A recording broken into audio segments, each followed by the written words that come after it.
x সমানুপাতিক 1/y এবং 2x plus 3y এর মান ক্ষুদ্রতম হবে যখন x ইস টু y এর মান কত হবে?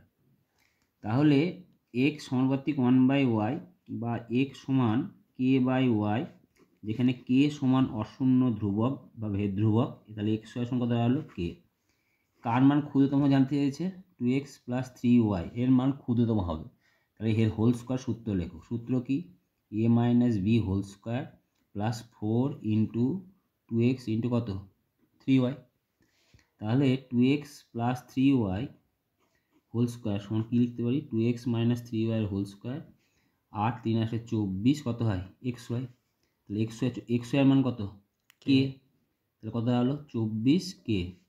তাহলে 2x মাইনাস কত 3y এর হোল স্কোয়ার বা 2x প্লাস 3y তার হোল স্কোয়ার। অতএব 2x প্লাস 3y সমান কত হলো?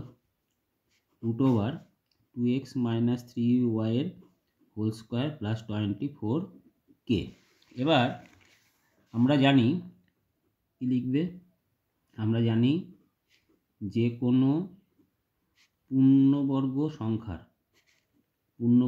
সংখ্যার সর্বনিম্ন মান হচ্ছে কত?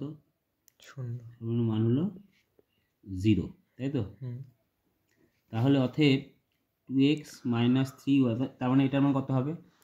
0, কারণ এটা 0 যদি হয়, অতএব 2x প্লাস 3y এটা যদি 0 হয় তাহলে একমাত্র এই মানটা সর্বনিম্ন হবে।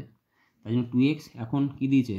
এখন 2x প্লাস 3y এর মান কি দিয়েছে? এর মান সর্বনিম্ন হবে যখন 2x minus 3y equal to কত? 0, বা 2x সমান কত? 3y, বা x বাই y সমান কত হলো? 3/2। অর্থাৎ x ইস টু y সমান কত? 3:2। বুঝতে পারলে?